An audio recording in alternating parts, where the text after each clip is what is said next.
which aims both to give a voice to EU citizens in the independence movement and to promote the cause of Scottish independence to the rest of the EU. So we'll be getting underway. Thank you, Katrina. Very shortly. I see the panel assembling there. They're in their way in from the back. Right, I'll now go and check my sound on the other microphone. Sure. Anything to share with yourself? Yeah, just this one. I'll keep my coat, I think. I should have taken mine. Thank you very much for coming over. We're just waiting for one and then we'll get started. But just waiting for this.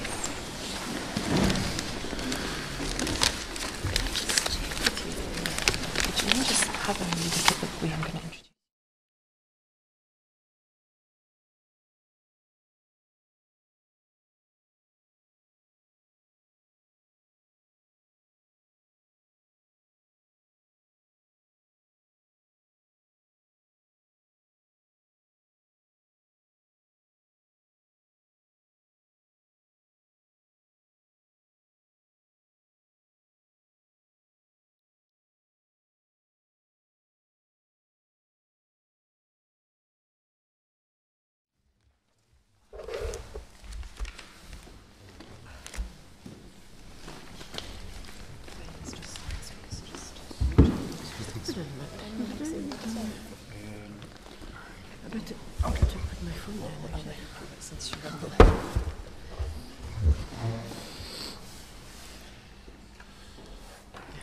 Why did I come back to Scotland? Freezing places, freezing.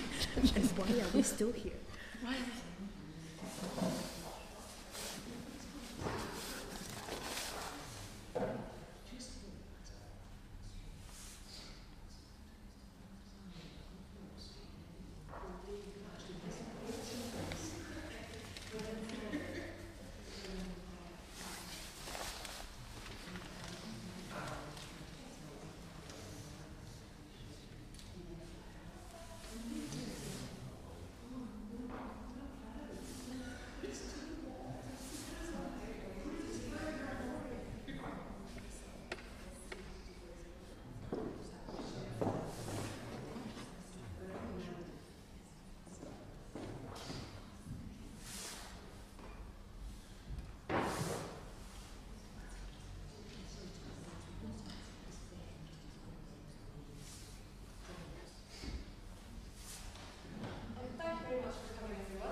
Started. We're expecting Ben McPherson, the MSP for Edinburgh North and Leith, but he's been delayed at a surgery, so we'll just chuck him on the panel as soon as he arrives.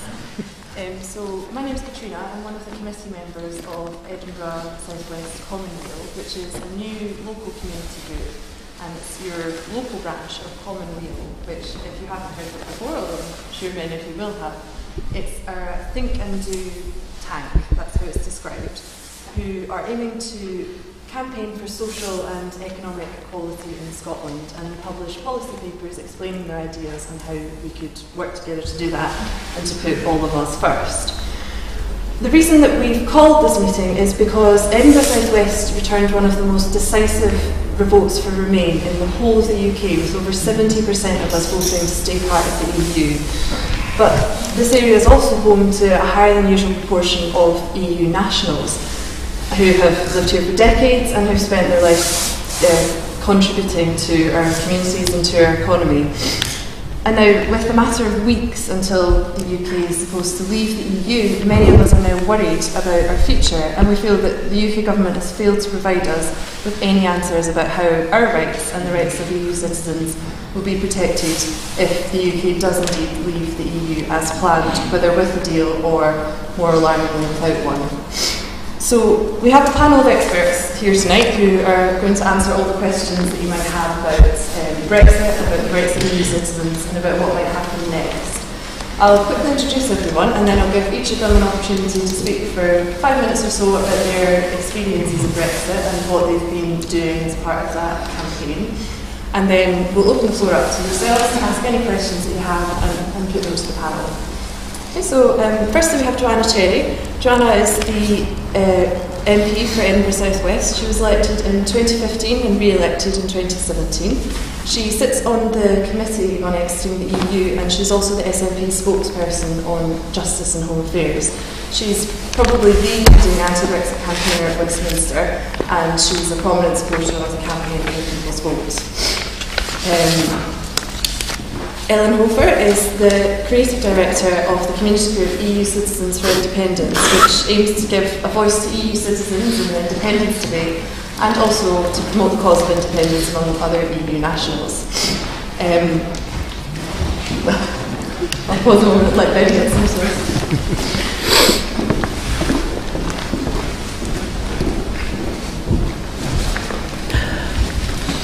So, representing Commonweal, we have Craig DL. He is the head of policy and research at Commonweal, and he's published a number of papers setting out some of the proposals for social and economic policy in Scotland, including on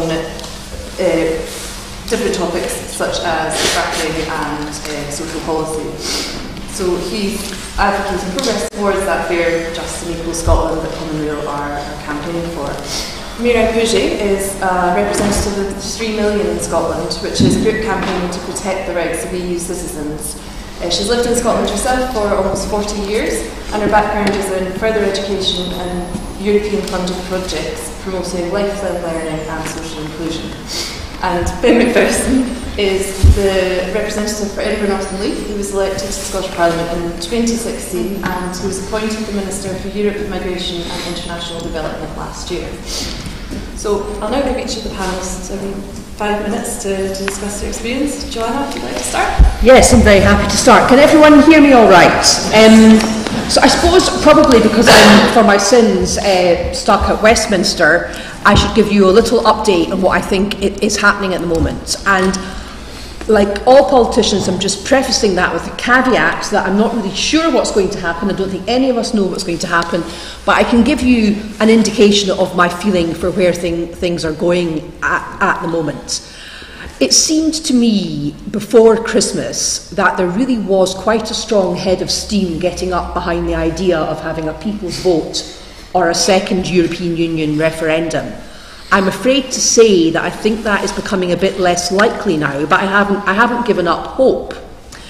Clearly, the way that Theresa May has played things is to try and buy time for herself and move towards the 29th of March. So the pressure is on for people to support her deal, because she really wants people, i.e. members of Parliament, to think that it's deal or no deal and there's no other choice.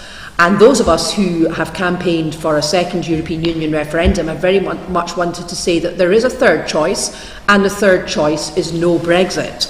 And that's not because we want to ignore the fact that the majority of people in England and Wales voted to leave. We acknowledge that, but we think it's important to remember that the UK is made up of 4 constituent parts, and 2 of them, Scotland and Northern Ireland, voted to remain.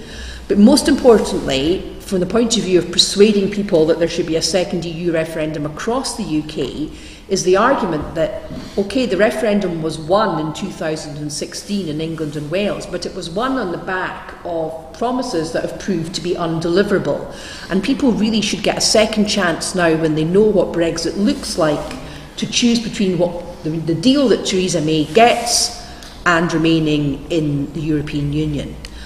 So that's the position that I've taken, and it's a position that the SNP have swung behind as a party as well. We voted at our conference last October to support a second referendum. But that may not happen. So what we have to do in the meantime is to protect Scotland's interests as best we can. And I actually believe that in relation to European Union membership, England and Scotland's interests are the same. It would benefit both England and Scotland to be members of the European Union. I would just like to see them there as individual, independent member states and equal partners. But I think if Scotland was independent already, say we had voted for independence in 2014, our foreign policy would be to encourage England to remain as close to the single market and the customs union as possible, because it benefits us all to be members of the same single market and customs union. and a socio-economic and political union as well. I just want to be an equal partner, and I think whatever else the Brexit process has shown us is that Scotland is not an equal partner in the United Kingdom. The Scottish Government put forward some very sensible proposals early on about compromise. Those were ignored by the British Government. The Scottish Parliament voted by an overwhelming majority, not just the SNP, but Labour, the Lib Dems and the Greens as well, to withhold consent to the EU withdrawal bill. That was ignored by Westminster.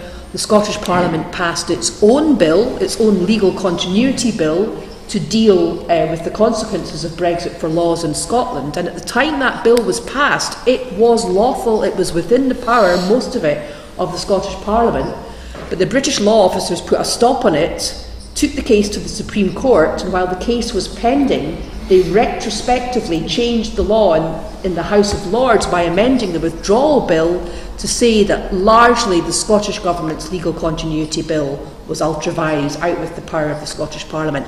That's not my opinion, that is the opinion of the United Kingdom Supreme Court that said that. So if anyone tries to tell you that there hasn't been a grab of Holyrood's powers during the Brexit process, you can just say, no, you're wrong. The United Kingdom Supreme Court, that has no political axe to grind, that is an independent constitutional court, has said that there has been. And then we have the withdrawal agreement, which rightly mentions the position of Northern Ireland and has a whole protocol about Northern Ireland, which we support the idea of dealing with Northern Ireland as a special case, but it doesn't mention Scotland at all. And if there's a possibility of dealing with one part of the UK as a special case, for the very important reason of preserving peace, then you could have a differential agreement for Scotland as well, albeit for different reasons. And I'm not going to steal Ben's thunder, because Ben will want to tell you a bit about what the Scottish Government have done to try and support EU citizens throughout the process. But I think there's a very stark contrast between the language of our First Minister and the language of our Prime Minister in relation to the topic of immigration generally, but particularly in relation to the continued welcome that we want to give EU citizens in Scotland. And I strongly believe that every country needs an immigration policy, but that immigration policy must be evidence-based. And all the evidence shows that migration, particularly EU migration, benefits not just the Scottish economy, but also the British economy. And I often wonder why is it that Scotland voted Remain? You know, okay, 72% here in Edinburgh South West, 75% across Edinburgh, 62% across the country as a whole, but that's quite a significant margin. Why did Scotland vote Remain when England and Wales didn't? And I actually think part of the answer to that question is devolution, because I think 20 years of devolved government in Edinburgh, 20 years of left-of-centre devolved governments, first of all a Labour Lib Dem coalition and then an SNP governments, has meant that Scotland has to an extent, not completely, but to an extent, been shielded from some of the worst excesses of sort of post-Thatcherite economic policy. And I say this, I think it's empirically true, but also anecdotally. I've noticed since I've become an MP, I've spent a lot of time travelling to provincial parts of England for meetings and question time and any questions and committee stuff. You know, not the big cities, not the Londons, the Oxfords, the Cambridge, the Manchesters, the Brightons that voted Remain, but the more provincial parts of England. And I think provincial England in many parts is very poor, the infrastructure is poor, and I think many working class English people were led to believe during the EU referendum that the reason they can't get decent social housing, the reason they have a huge big long waiting list in the NHS, or the reason that they have a job but it's not a well-paid job or they're stuck on a 0 hours contract was something to do with immigration in the European Union. Whereas I think there's more of a social contract in Scotland. I'm not pretending, much as I love my colleagues in the Scottish Government, that we're perfect here, because we're not. We have our own issues to address. But I think there is more of a social contract in Scotland, and I think that has been borne out by the way in which our government has reacted to the threat to European Union citizens. So what's going to happen at Westminster? I said I would try and answer that question before I hand over to the others. I very much regret to say that I think Theresa May probably will get a deal eventually. I'm not quite sure how that will come about, but I think it will come about. Clearly she spent 2 years negotiating one deal, and then, as I said in the Commons last week, accepted an amendment which drives a coach and horses through it. But she's going to go back to Brussels, and she can't get rid of the backstop unless she relaxes her red lines on the customs union, for example. But if she does that, the ERG will have a whole new set of issues to be cross about. But I think ultimately many of the people in the Conservative Party, and I regret to say also the Labour Party, who want Brexit, will be convinced by the argument that has convinced Michael Gove to support the withdrawal agreement, which is the withdrawal agreement, as you know, deals with the sort of severance, the divorce settlement, if you like, how much money we pay the European Union to leave, and what the conditions are for EU citizens and other issues. But the future relationship is still up for grabs. And Michael Gove has convinced himself to support this withdrawal agreement and then get rid of, I was about to say Thatcher, get rid of Theresa May and then fight for a Canada Plus deal in the future. And I very much fear that significant portions of pro-Brexit Tory and Labour MPs will be convinced into that position eventually. I know a lot of people say no deal looks more likely. I don't think so. I think it probably looks more likely, but I still think no deal probably won't happen. But I think there will have to be an extension to Article 50 in order to get whatever deal Theresa May finally negotiates through. And then, of course, Britain will leave the European Union, and Scotland will require to look very seriously at Scotland's future. Now, the First Minister is going to make an announcement about that in the next few weeks, so I'm not going to give you a preview this evening, because that wouldn't be appropriate. But I said in the Commons last week that when Britain leaves the European Union, Scotland will have to decide whether it wants to be part of a union or a single market of 50, 60 million or 500 million, and whether it wants to be part of a union where it's an equal partner, like Ireland in the EU, or an unequal partner, like we are at the moment. And I very much hope that our EU citizens will participate in that argument and be at the forefront of talking about what kind of a nation Scotland wants to be when it becomes independent. Thank you. Thank you.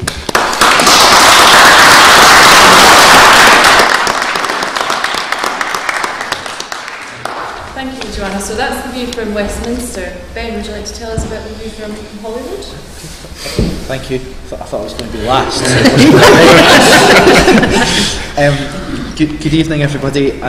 Firstly, apologies that I was slightly late this evening. I do a surgery every Friday in North Edinburgh, as well as a Monday, and it was a very busy surgery tonight, so I'm sorry I was slightly delayed.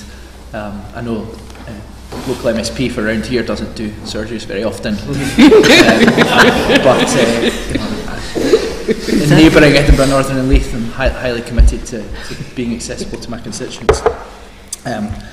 I'm also very choked with a cold, so can you all hear me at the back? Yeah. So, as I said, I'm MSP for Edinburgh, Northern and Leith, but as was said in the introduction, also had the great privilege of being Minister for Europe, Migration and International Development in the Scottish Government since June. And Scotland's never had a Minister for Migration before, but because focus on the importance of migration and the importance of the hugely positive contribution that migration makes to Scotland has been a priority from the First Minister downwards throughout the SNP's time in government, and particularly Fiona Hislop, my colleague, has been very focused on making sure that argument is clear and that we're thinking about population and other matters, especially in recent times. But the reason that it was thought that in the reshuffle in June that a Minister for Migration was required was because of the circumstances that we're in, and because of the hugely positive contribution that those who have done us the absolute privilege of making Scotland their home, need our support right now. And also to work for more powers for the Scottish Parliament to come up with our own solutions, and I'm going to come to that at the end. So that added significance was given to myself, and the situation that we're in right now is hugely challenging, but I think it should never be questioned that for those who are EU citizens, this is the most challenging time. And all of us need to be mindful of that on every occasion. And while we don't have control over immigration in the Scottish Parliament or in the Scottish Government, migration makes such a huge contribution to our economy and our public services, and importantly, the enrichment of our collective culture. It is an absolute priority for the Scottish Government and for the SNP as a whole right now, and has been since the 23rd of June and the result of the EU referendum, to support our friends, our neighbours, our colleagues, and for many our family members who are from other parts of the EU who have come to live in Scotland.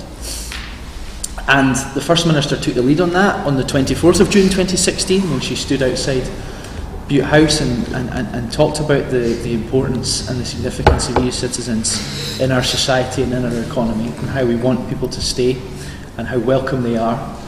And as a government and as a party and as a wider Yes movement, we've all worked in that tenor to support EU citizens since then. But of course, as we've started to see the Brexit process move forward or not, but certainly progress through the calendar, the added significance of how we support those from other EU countries who've come to make Scotland their home has gathered ever more significance. And that's why, first of all, the proposed settled status fee of £65, we worked very collaboratively with our good friends in the 3 Million and many others in political parties and other organisations and businesses, crucially, particularly at the end of the campaign, to really challenge both the principle and the practicality, but particularly the principle, the idea of charging those who contribute so much, according even to the UK government's data and evidence analysis, contribute so much and a vastly net contribution to our economy and our society. So we were delighted to see the Prime Minister finally cave to pressure and get rid of the fee. However, the whole process is still under scrutiny, and rightly so, because the fact that EU citizens are going to be asked to go through a process at all is, you could strongly argue, a wrong in itself, and that we should instead be guaranteeing EU citizens' rights without the need for an application process, which an application process in itself puts forward the possibility of rejection, and we think that is wrong. So we'll keep pushing on that. But I think also it's important to analyse the situation that EU citizens are also in right now, which is that the settled status programme and process has already been poorly communicated, often quite insultingly communicated, as it was in that social media advert. I don't know if any of you saw it around Christmas time. But also practically, the fact that there's only an online, so it's assisted digital service is what is the phrase that the Home Office has, which is going to be rolled out in March for settled status. The fact that there's only going to be an ability to do it through an app that's only compatible with Androids but not iPhones. I mean, this is really not an adequate system in a practical sense that the Home Office have put forward. So we've continued to raise concerns about that. But as well as just raising concerns, though, we, and this was in our programme for government, in the Scottish Government decided to go over and above anything that the UK Government were doing and commission a service to help our EU citizens, friends, neighbours, relatives and colleagues through the settled status scheme, to do what we could to help make sure that they felt supported and would stay. So I announced a service in December that we're collaborating with Citizens Advice Scotland to create an additional advice possibility for EU citizens, which is currently being rolled out. So Citizens Advice Scotland are recruiting the posts and taking forward the provision of the service now, but it won't be fully operational until the beginning of March. But that will be a service that comes from a trusted place, Citizens Advice Scotland. It has a geographical footprint across Scotland, and it will have a telephone line and the ability to get face-to-face advice as well as online support. And crucially as well, for very complex cases, there will be an ability for advisors at Citizens Advice Scotland to get legal support as well. So that's us trying to do more, to go above and beyond, to do something extra, even though the settled status scheme is not our responsibility. So I can talk more about that in the Q&A. But I think as well, and Joanna referred to this too, I just want to be absolutely clear that what's being proposed post-Brexit in the UK Government's White Paper on immigration is gravely concerning to us in the Scottish Government, and actually to such a huge portion of Scottish society, because it is completely wrong-headed. It's wrong-headed because it's economically illogical from a UK perspective, let alone a Scottish one, but it's will be particularly damaging to Scotland if what's contained in the UK Government's White Paper on immigration is taken forward. But also, the UK Government comes from a principle that immigration is something that needs to be tightened and controlled. And we don't believe that. We think immigration is something that is enriching, and is required for our population growth. I can go through some of the figures later in the discussion if that would be helpful. And is really crucial to not just our continued success, but also to being the sort of country that we want to be, which is one that looks outward, not inward, one that welcomes the world, doesn't push the world away, and one that is based on a society where we feel that sense of multiculturalism, and that the Scottish identity is an inclusive one, not a parochial one. So I'll probably leave it there, but there's plenty more to talk about, and I look forward to your questions and the interaction later. Thank you.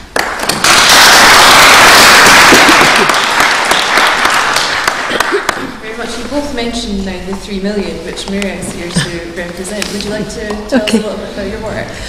Okay, well, thank you for inviting me. I loosely represent the 3 million. I'm not employed by them. I'm sort of volunteer representative, if you like. The 3 million started just after the EU referendum, and the founder member, the main founding member, was somebody called Nicolas Hatton, who happens to be French. That's just by the by, and they have quite a team of people down in the south of England, particularly in London, but he's based in Bristol. And at first, I remember when it started, and they have a Facebook page and they have a website which I recommend to you. I thought, and a lot of the comments on the Facebook page were very much English-based, because obviously we've got 228,000 EU citizens in Scotland, so the rest of the 3.5 million are actually somewhere down in the south of England, Wales, and maybe some in Northern Ireland, I suppose. So that was fair enough, but I used to get a little bit, unusual, everything was sort of people from down England, so I would put my little comment and say, well, yes, us in Scotland, But anyway, little by little, Nicola eventually got in touch with us, and we had a meeting quite early on last year, I think. Yes. And a few people from representing some organisation came. I was just me. I was interested because Christian Allard told me about it, so I went up there. And eventually we formed, again, a loose partnership in Scotland, mainly of people involved in the immigration project, and I was hoping some of them would be here tonight.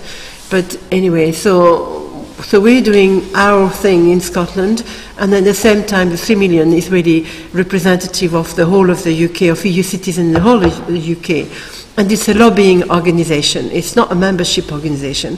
So he gets his money from donation and from making funding application to various bodies.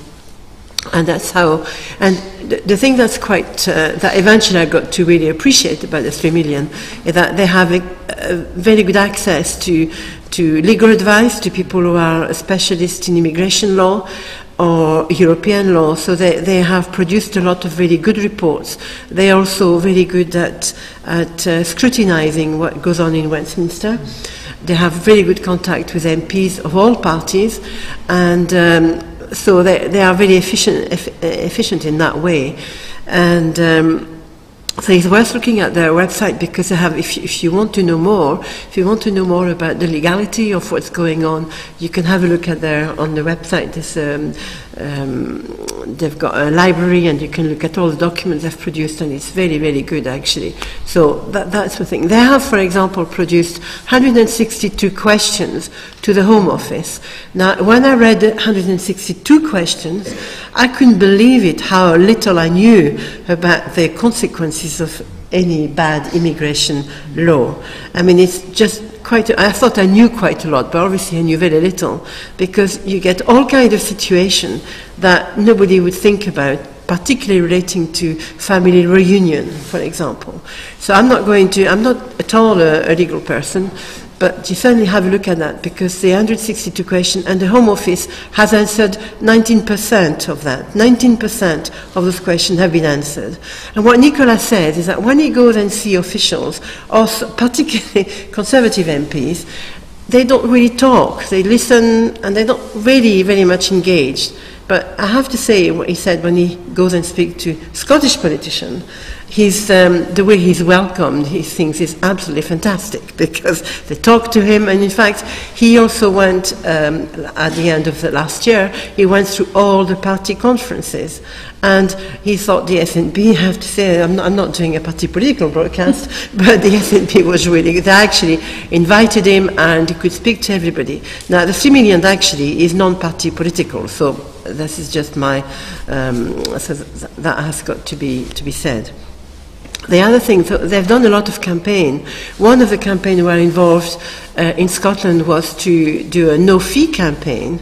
So, in fact, we just started writing all these letters, a whole day writing letters to a lot of important organizations to support a no-fee campaign and get a signature. And then a few days later, Theresa May announced that she was going to waive the fee. Now, we are very pleased about that, because the fee was an insult. To somebody like me, I've been paying my taxes for nearly 40 years in this country, and I think I've done my bit in education and various things. I've had my family here, and I volunteer in all kinds of things. So it's not just the money, although the money is important for a lot of people. It's a principle that have to pay £65 after having paid, I don't know, millions in taxes, whatever it is I pay. So that was, anyway, and that's fine, it's great, but in a way it's a bit of a smoke screen too, because it's easy for her as a gesture to say, okay, well, you're not going to have a fee. But beyond that, there's a lot of things that are not right. And one of the things that the 3 Million campaign quite a lot is about the settled status. Now, we have to talk a bit the settled status, because people say on Twitter, just register and forget about it. It's easy, just register. It is not a registration system, it's an application. There are two systems in terms of what you could do for registering, if you like. You have a declarative system, or you have a constitutive system. That's how it's called in proper terms. The declarative system is what most countries have in Europe. So, in fact, most European countries do have a registration system. So even in Germany, I believe, people who move from one state to another, well, you don't know more about than me, they have to register. It's like I have to register to vote. I suppose it's something like that. Well, so it's not just specifically to EU citizens. No. Everybody that's right, registers somewhere. That's right. So everybody has to register because you pay your local taxes. I don't know. So, and in fact, so that's what. So the UK government could have chosen the declarative system under the withdrawal agreement. It had a choice, but it chose to use the constitutive system, which means that we have to apply. Now, as Ben said, if you apply to something, like you apply for a job, you might not get the job. So there's always this element of rejection. And of course, there's all kind of condition attached to it, which in a registration system, there's no condition attached to it. So, and that's where a lot of people, a lot of EU citizens are very worried about that, because they may not have had full-time employment, or they might have been on benefit. A lot of women of my generation never worked full-time, so they don't have, quite often, a lot of the bills to show where they reside is in their husband's name. There's all kind of issue that it's impossible to understand all the kind of issue that one is faced. But when you look at the details, then you realize that it's actually create a huge amount of problem. And the thing about the registration system, the declarative system, it's a system that says you keep the rights that you have. Whereas the constitutive system, it said you will not keep the rights unless you apply and you are accepted. So it's a completely different way of looking at it. So what else can I say to you? One of the campaigns, yes, I thought that was quite, another campaign that they've done last year, there was a Data Protection Act, which passed into Parliament with a clause, an exemption clause, which meant that anybody who is not a UK citizen, an EU citizen or a non-EU citizen, doesn't matter, will not have access to the data that the Home Office has on them. So if the Home Office has decided to reject your application, whatever it is, for immigration, so, then it's very difficult to appeal if you don't know what kind of information they have on you. So this exemption was actually passed last year, and the 3 million went to the High Court, is that right? Mm-hmm. And the High Court gave them the go-ahead to challenge this law in court. So that's the kind of thing that the 3 million have been doing, not on their own. They have been using other groups like Open Rights and using lawyers, EU lawyers. So quite good. So that's one of the other things that the 3 million have been doing. I think that's roughly. Have I forgotten anything? No, I went down to London on the 5th of November to lobby the MP. I tell you what, I don't know how MPs do it, to go to London all the time. I had to get up at 4 o'clock in the morning to be there for 10. I wouldn't do this all the time. But anyway, so that was another lobbying day. We had a letter to Theresa May at 10 Downing Street. Never been there before. Never been in Westminster before. It's like a museum, as far as I'm concerned. So anyway, so there was a kind of, and a lot of people from all kind of countries. It's quite amazing, actually. I was the only one with my Scottish flag, I have to say. That's what I say. So anyway, that's, I think, all I have to say about the 3 million. Thank you very much.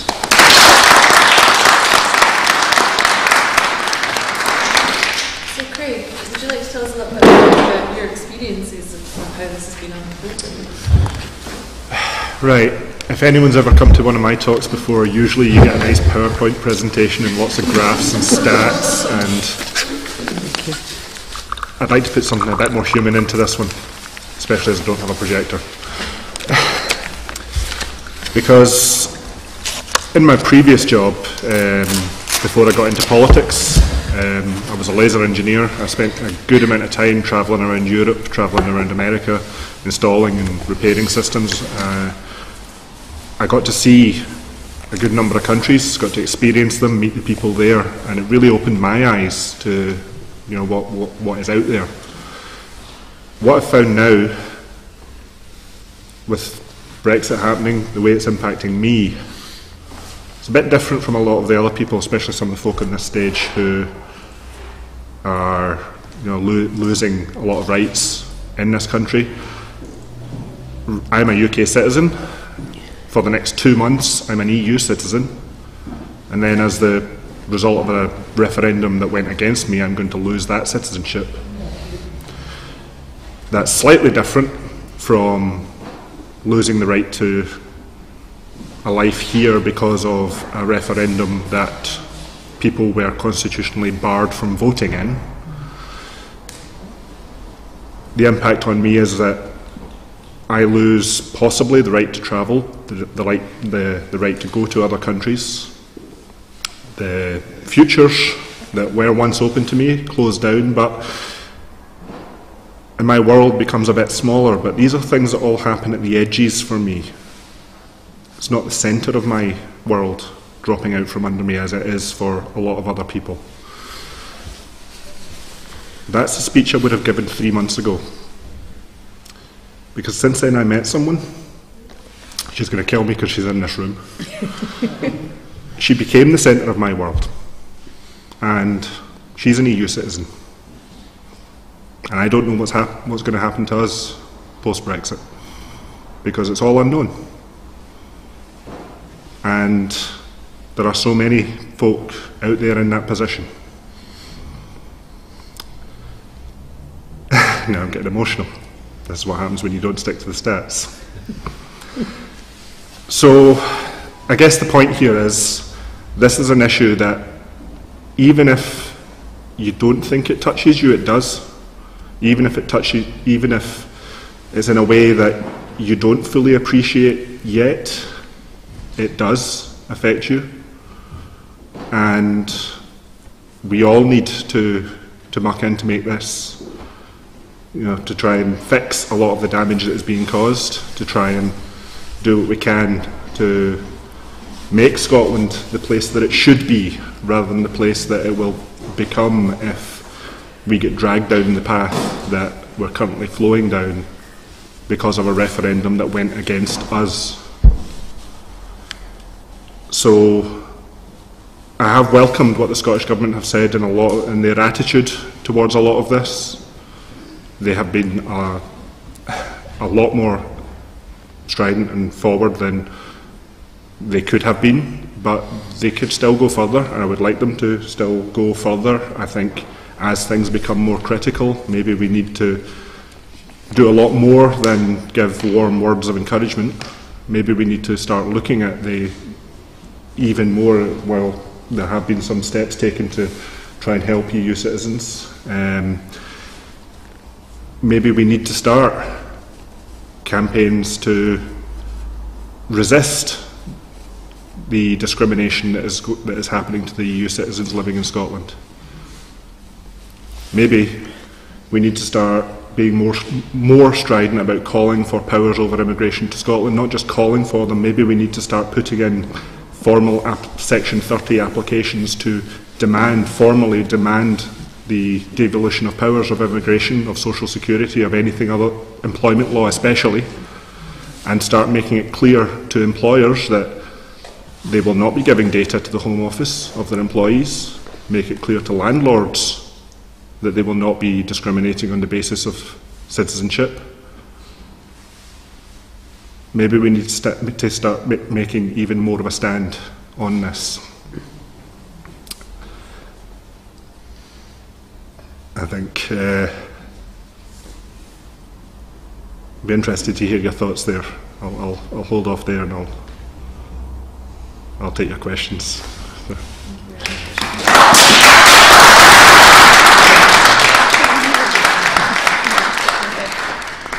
I think that's a really important reminder that it's not just EU citizens from outside of Scotland that are going to be losing something this year. It's EU citizens that are here in Scotland that are Scottish as well. Someone that describes himself as a new Scot, Ellen, would you like to tell us what your part in this has been? Sure. So, hello everybody, and thanks for coming. It's really important that you have, and it's good to see. Can I just ask, who's an EU national in the room just now? Who's got an EU national friend or colleague or family relative? I think that there's a lot. I think almost everybody out there does as well. So I'm from EU Citizens for an Independent Scotland. The organisation has been in existence since 2015. I was not part of that then. Not 2015, 2013. But in 2016 we had the Brexit referendum, and as it was approaching, the first time that I got really angry was about realising that before they even set the date, they had excluded EU nationals from voting. That was the first time where I got livid. And ever since then, I could hear the voices from across the UK shouting lies about immigration that made me realise that this referendum wasn't going to turn out like we would hope it would for the whole of the UK. So at that point, once the referendum had taken place, with the recent experience of having a referendum in Scotland that absolutely broke my heart, I decided that it was time for me as an EU national in Scotland to participate. And so I joined EU Citizens for an Independent Scotland. at the point of Brexit, we realised that it wasn't just about Scottish independence anymore. I wasn't going to campaign against Brexit in the UK, but we also realised that EU nationals in Scotland are so well integrated that there wasn't actually a proper representation of EU nationals. There was not many interest groups. Like Mireille said, actually last year was the first time that this alliance of EU national organisations met up under the umbrella of EU nationals, 3 million citizen groups. So it's all pretty fresh, but what it does take is people to take personal responsibility and not waiting for other people to do it for them, because then there will not be somebody else to do it for you. So I'm sorry that it starts off with a very personal story, but given the panel, I think it might be quite interesting to hear my own story and how I got here. If I applied for settled status today, the reason that I wouldn't be awarded settled status and at most would be getting pre-settled status, which is the level down from the rights that settled status does afford, is because I spent the last 2.5 years campaigning for Scottish independence and looking after EU nationals in this country. At the minute it's about 200,000 plus that aren't really represented that well. And we've done our very best. We're amateurs, by all means amateurs, but passionate amateurs. And if I look at how that has changed my life, I can only say that I'm very glad I did. It's really important to see how welcoming Scotland has been. Trust me when I say I would not be in this country, not in Scotland and not in the UK, if it wasn't for Scotland taking the stance that it has. But I'm not in the business of giving credit for doing the right thing anymore. Well, for saying the right thing anymore. Action is much more important. And there is stuff that the Scottish Government has to do yet that is going beyond nice words. The amount of households that I've packed up of my personal friends in the last 2 years that have left the country, look, they're not helped by saying you're always welcome here. They're not helped by feeling that they're in a new spot. Their hearts are breaking as they leave without a single document from the Scottish Government or anything other than, unfortunately warm but hollow words of sympathy. We can do more. Scotland has, to its availability, Scots law, which differs from the overall British law. We have shown great creativity in how we've approached other areas that are not devolved, and quite often I find that this whole phrase of immigration isn't devolved, so sorry guys, just makes me feel a bit cynical.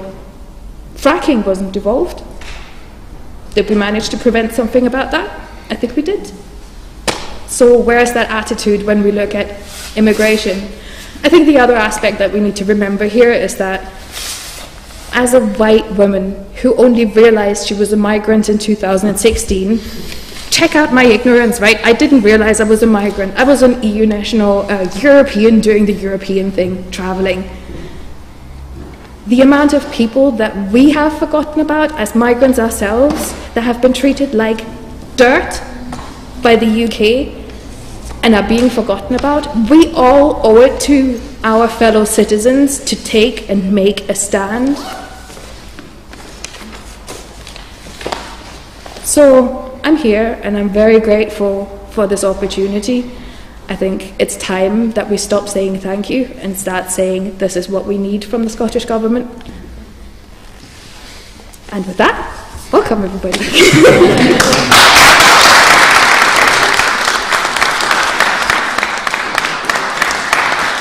you very much. That was a really wide range of different expertise, so hopefully all the questions will be answered. If you just want to stick up your hand if you've got a question, and I'll take them from the audience. I'm a member of the Community Council and Scottish Green Party. I came tonight really to and one question, but I came to ask some questions because I'm not sure certain facts. Maybe Anna could enlighten me a wee bit on what she said. Is it that I think we did say the continuity bill, which the Scottish Parliament passed, was thrown out by the Supreme Court. that the question? Yes, it is. Okay, basically what happened was the EU withdrawal bill was the British legislation that was designed to really, EU law is everywhere in our legal system. And in order to try and make the break not as dramatic as it would otherwise be, the withdrawal bill was there to create this concept of retained EU law, which will continue to be part of the law of Scotland and England. The Scottish Parliament passed a similar bill, which was within their powers. At the time it was passed, according to the United Kingdom Supreme Court, all but one section was within the powers of the Scottish Parliament. But because the Scottish Parliament is always at the whim of the British Parliament because of the doctrine of parliamentary sovereignty and because power devolved is power retained, the British law officers said that they thought this bill was ultra vires, so they were able to put a hold on it while they took it to the Supreme Court. The Supreme Court ruled that at the time it was passed, all but one section were not ultra vires, but in the meantime the British government had amended the British bill to take powers back from the Scottish Parliament so that it would be ultra vires. It's actually legally quite complicated. That's the best way I can explain it. So to me, the whole saga, don't blame the court because the court's just applying the law. The saga illustrates the limitations of devolution for protecting Scotland's interests. And I would just like to answer something that Ellen said. The Scottish Parliament has no powers whatsoever over immigration. I get that. And it cannot legislate in that area. The fact that Scots and English law are different doesn't change that. In terms of the law of the United Kingdom, the constitutional structure, immigration is completely reserved. If the Scottish Parliament purported to pass any legislation in the field of immigration, it would be struck down by the UK Supreme Court. All the Scottish Government can do, and I don't accept that they've just used fine words, they've set up a whole scheme. But ultimately, the only way to change this for Scotland is either to get immigration devolved, in part or in whole, or to have independence. It's not fair to blame the Scottish Government for not doing enough. Its hands are tied by the devolved settlement which the majority of Scots voted to keep in 2014. Now, we don't like that, and we want to change that, and I think we will change it. But please don't direct your anger at my colleagues in Holyrood. They are doing what they can do. And it's not their fault that immigration isn't devolved, nor is it their fault that Scotland's not independent, because the party in power at Holyrood has been arguing for that, and they've even held an independence referendum. I also want to take up what Craig said. It's all very well to say to employers and landlords, don't enforce the law, but there will be consequences for the employers and the landlords if they don't enforce the law. Immigration law in Britain is really draconian. The government has farmed out the enforcement of immigration to employers and landlords, and employers and landlords can face serious legal consequences if they don't follow the law. And if an employer faces serious legal consequence and goes out of business, and the people employed by that employer lose their job. So I have to say the way to change this is to change the structure of our country so that our parliament, our government, has the power to put its money where its mouth is. At the moment it doesn't. So I realise others will disagree with me on that, but I don't think that that's the target. For heaven's sake, let's put our energies together to actually attack the source of the problem rather than people who have been caught up in the problem. And employers and landlords are caught up in that problem as well.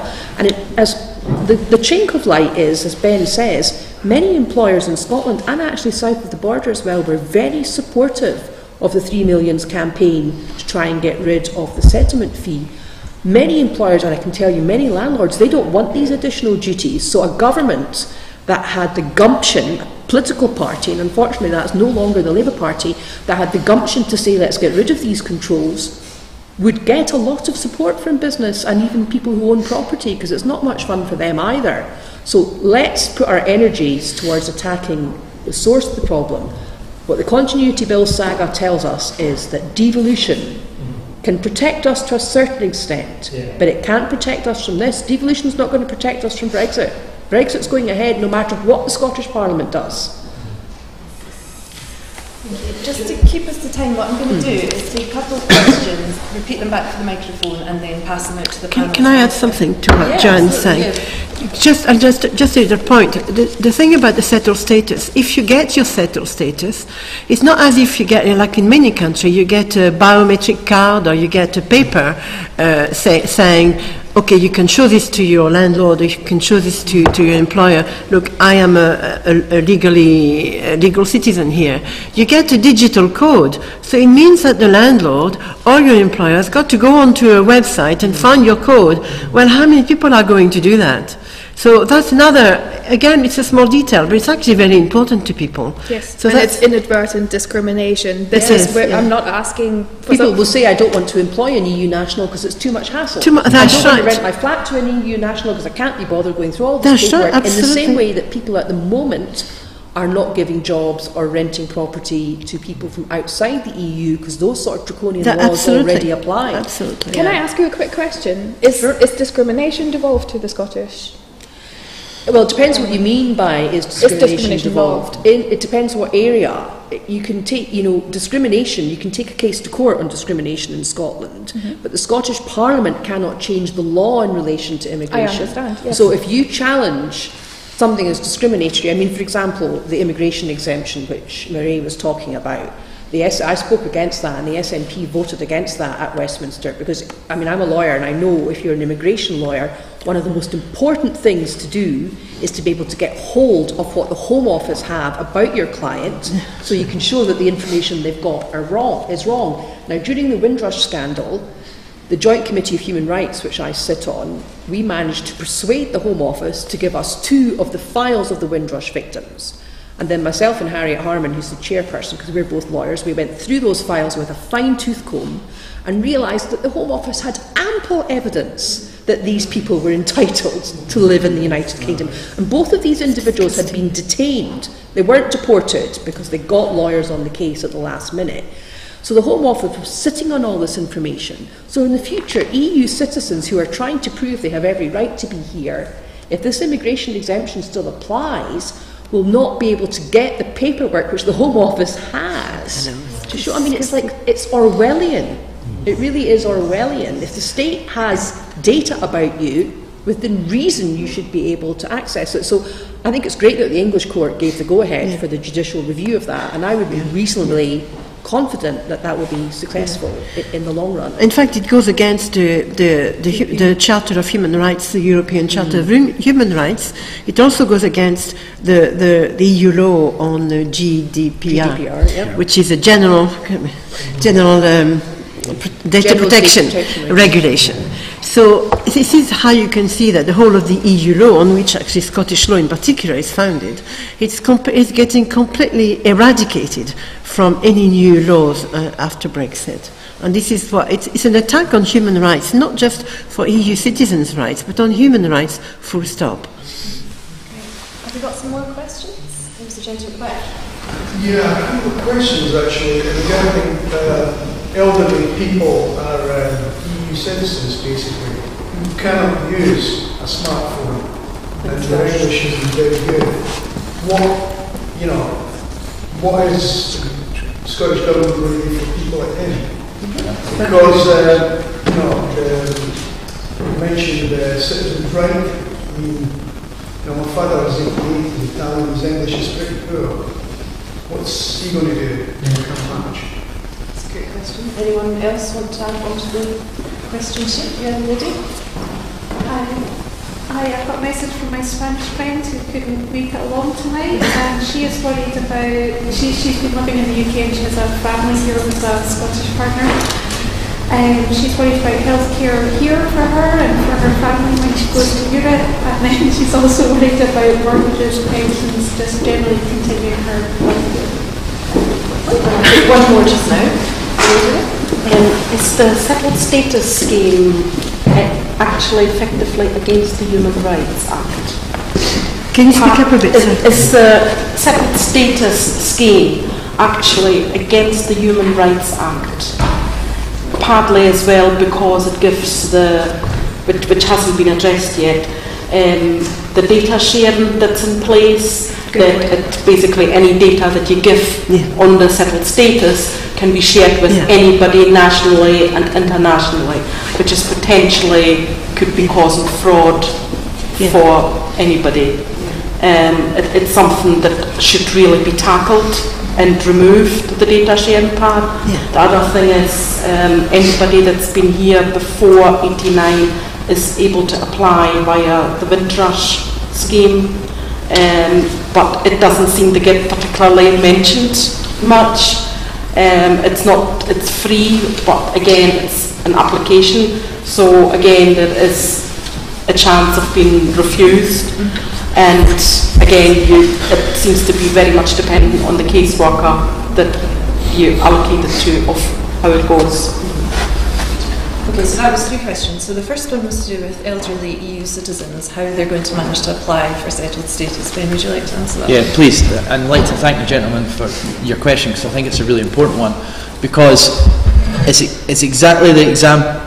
It's, for examples, exactly like the one that you have stated about your father, that we in the Scottish Government were so concerned about the lack of the accessibility to the UK Government Settled Status Scheme. So it's a UK Government scheme for settled status, and it's going to be principally digital with an app, and they've put aside a portion of funding that third sector organisations can bid into across the UK, which we think is an inadequate amount of funding in order to try and reach people like your dad.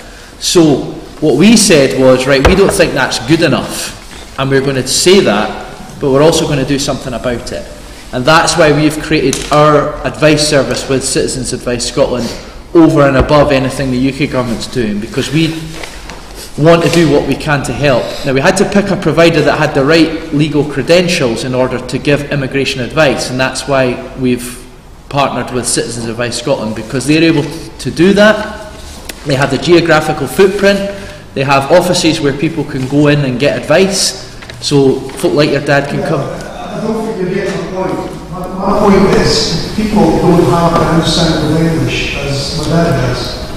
Citizens Advice Bureau isn't going to be any good there. Well, okay, but what I'm saying is, I think the consulate should be involved. The Italian consulate should be involved. They are. So if you just there should be somebody there. There should be somebody from the Italian consulate in a place like this with people to come along and apply. So and they should help. So the consulates are working collaboratively with us and with the UK government for what they're doing. And we're also working heavily with COSLA and local authorities to have as maximum reach as possible to reach those who are who are more difficult to reach out to through traditional means or through the internet. I absolutely share your anxiety, but I've been here 50 odd years, and I've been texting my wife, but with the Windrush generation thing, you're going to get you are going to get problems. The thing is, what worries me is what support does the Scottish government give to people who are being rejected? well, hang on a second. Can we just remember that this is not a Scottish Government scheme. The Scottish Government has a fixed budget, and it cannot be responsible for sorting out the mess created by the British Government. It can do its best to provide advice, and I can assure you, if you or anyone else were to take your dad to this new scheme, that he would get the support that he needed.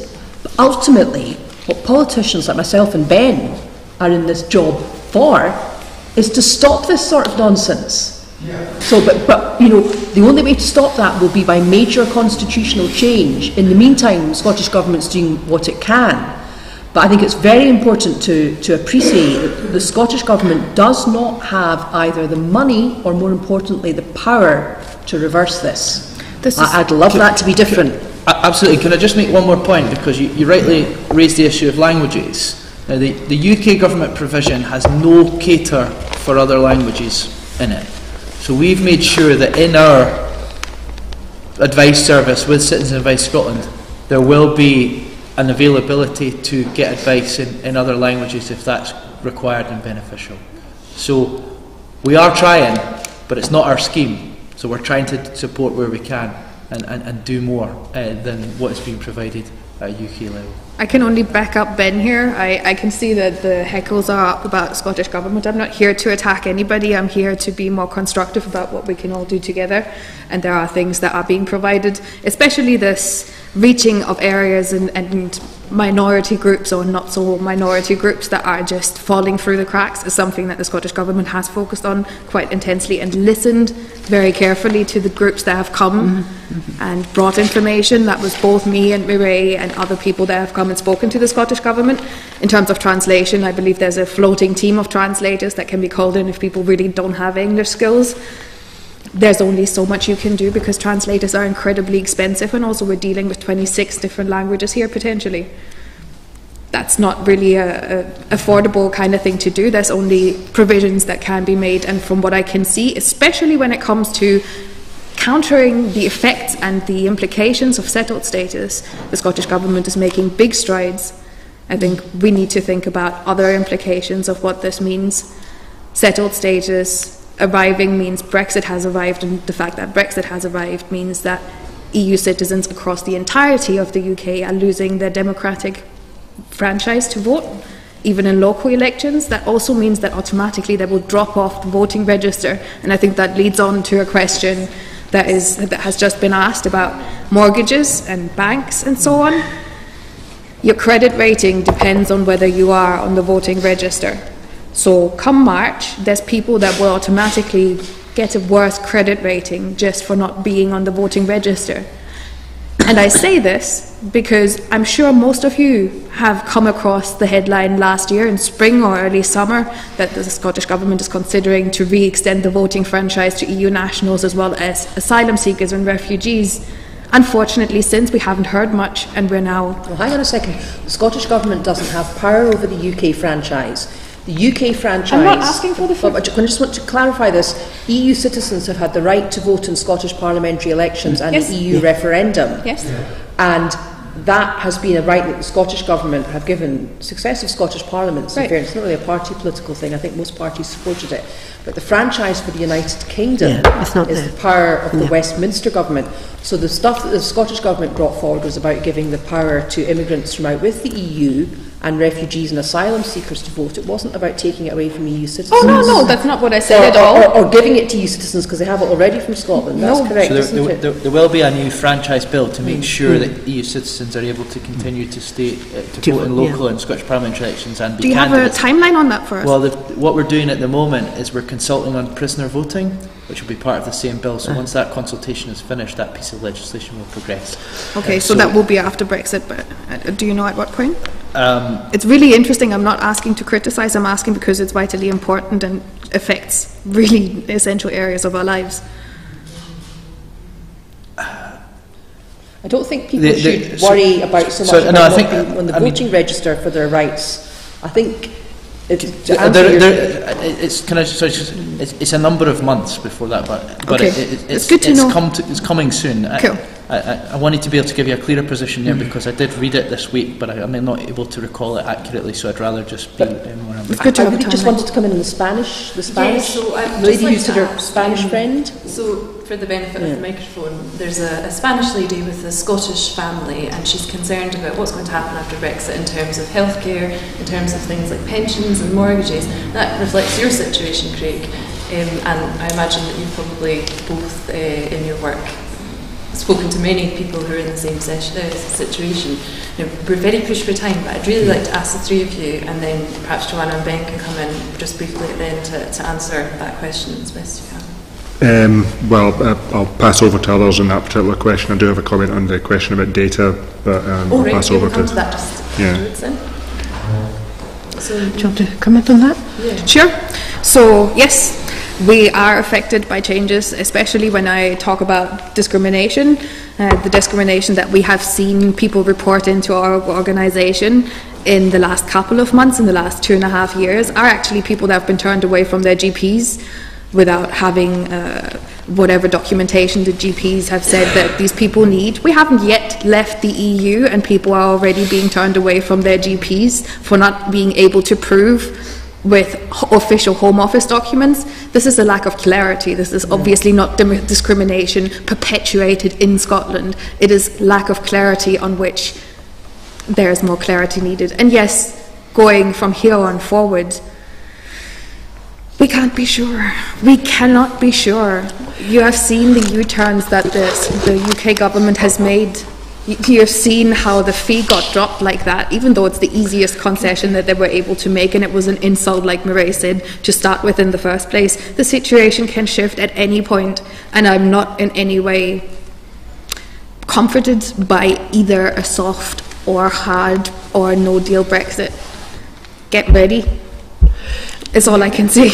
I was looking at some comments on the Facebook page of the 3 million, and somebody said, but I don't know again, because I've got a UK pension and a state pension, and people have said if you got a state pension and it can be checked through when you apply to settled status, then you're okay. But this is what's happening. People are saying, if you do this, you'll be okay, or maybe not. So nobody really knows, actually. I'm not sure about the pension thing. I'm hoping that I can get my settled status.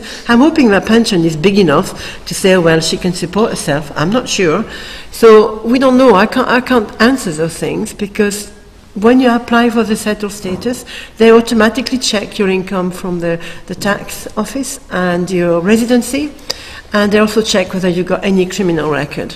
Now, if you don't have any criminal record, you're okay. If you have a criminal record, even if it's 20 years ago, and they will check it. So it's very difficult to answer this and this and this. We just have to wait. I'd like to go back to the person whose father is an elderly person. The 3 million has also run some information session in England about the Roma community, and of course in Scotland you do have quite a lot of projects which are specific, like a Polish project where you got a lot of communities who are well organized, and the ones that are really difficult are the communities that live in isolated places in rural areas and who don't speak English, and they are really, the Roma community is one of them. And you do have in Glasgow or in other places small projects who have access to those communities. And the other thing we should say, that the Home Office is now having centres to help people applying to the settled status. A centre. There's one in Scotland, in Edinburgh. Now, I was so you can go to that centre and they help you with a written application if you can't use the internet or an app. Obviously, if you live in Lerwick, that's a bit of a problem, because it's something like 200 or 300 miles away. If you live in Portree, or even in Dumfries or in Oban, it takes you 4 hours by train to get to Edinburgh and 4 hours back. So that's the situation is, and I think that personally, as a French person, having lived here for so long, and when I hear the Scottish politician saying what they're saying, the Scottish government, honestly, I'm really so happy. I feel even quite emotional. After the referendum, I got a letter from my MSP, Keith Brown, saying that you are really welcome here. And you know, okay, it was a letter, it was a gesture, but actually, I felt really touched by that, because I was so depressed, so unhappy after the referendum. I was in tears. I never thought it would happen, although I had an inkling it was going to happen. So I think that, you know, the Scottish Government does what it can, because it doesn't have any of those powers, and I know what the solution is for that. I think we need to take those powers ourselves. But, you know, that's another story. Craig, could you just very briefly answer the lady's question? So the question was, is the settled status scheme not a breach of data protection laws? Yeah, well, the comment I was going to make is, I have seen similar, I think, maybe some of the others can comment on that particular point, but we have seen that the Home Office is very clingy with its data. It's very difficult to find out what they know about anyone, and as Joanna mentioned, sometimes even they don't know what they know about people. Commonweal has published proposals for modernising the way that data is held by government departments, to the effect of it shouldn't be. What we should do is have a system where you control your data and you give government departments or companies or whatever access to that data, and you remain in control of it. We do have a policy paper on that details that. It's not particularly helpful in this particular instance, because that's something for an independent Scotland to set up as it becomes one. But it's just to give you an idea that data, the way we think about data, the way we control data, the way the UK does it is barely 20th century, when we really should be thinking about 21st century. I'm really sorry, we're actually going to have to finish up there. That was the... It's really important. Okay, we can have one more final... Sorry, thanks, Chair. Just wanted to come back because I think some important points were made just a wee while ago about how do we try and come up with solutions as well as just doing what we can to support and doing what we can to challenge UK policy. And since this time last year, the Scottish Government has set out a proposal.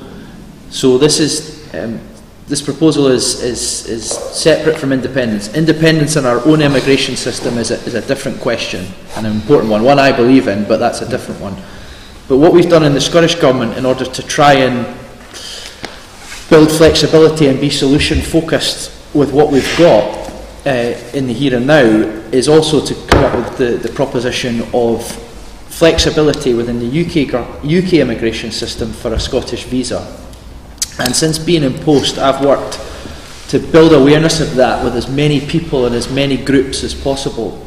Because while it's not a perfect solution to the issues we face, if we could broker the ability to have a visa based on residency here in Scotland within the current system, it would allow us at least some control to be able to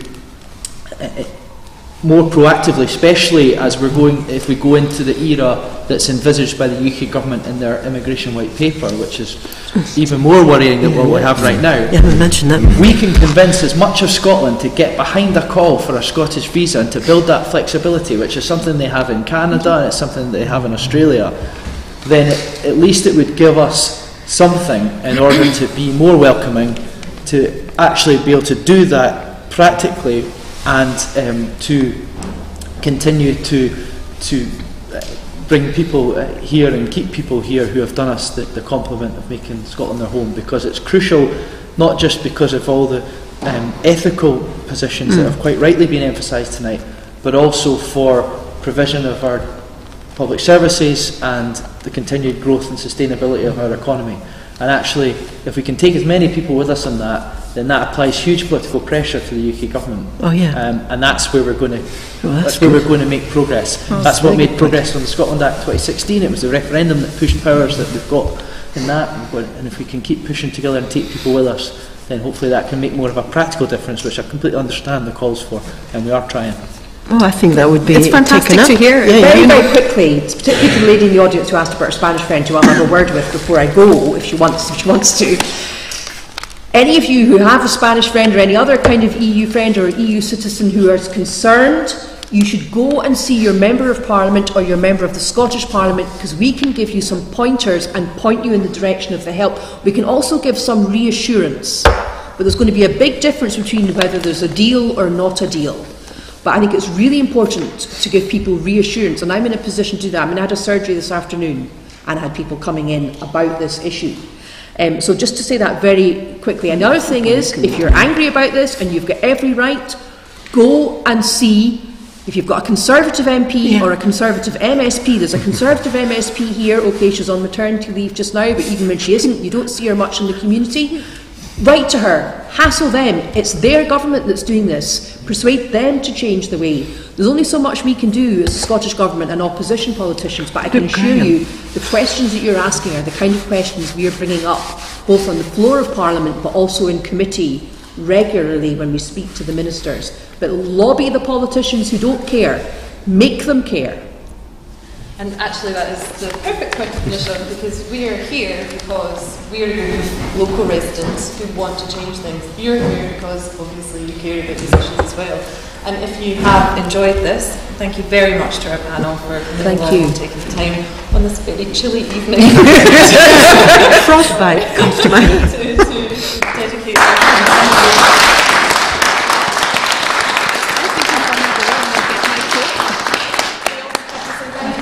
to dedicate their time. The group of citizen journalists who are widening access. Brilliant. Thank you also to the Commonweal There aren't enough think tanks in Scotland thinking about ideas and policy, so it's great to see Commonweal setting up in Edinburgh South West. We need more of that. If you'd like to get involved with us and start writing those policy papers or making those policies, please speak to Katrina, I'm Katrina at the back, and she would be very, very happy to take your details, and you can get involved with our team. We have 2 more events. I've left some flyers on your seats. We have a placemaking event with Gordon Galway, and then the following month we have an event helping to make objections to housing and city planning, which I know is a really, really big issue in Edinburgh. Now, you're all very welcome to join us. We're going to have some food and drinks and things just now, and to have a look at the Commonweal stall and have a chat with the representatives. Thank you very much.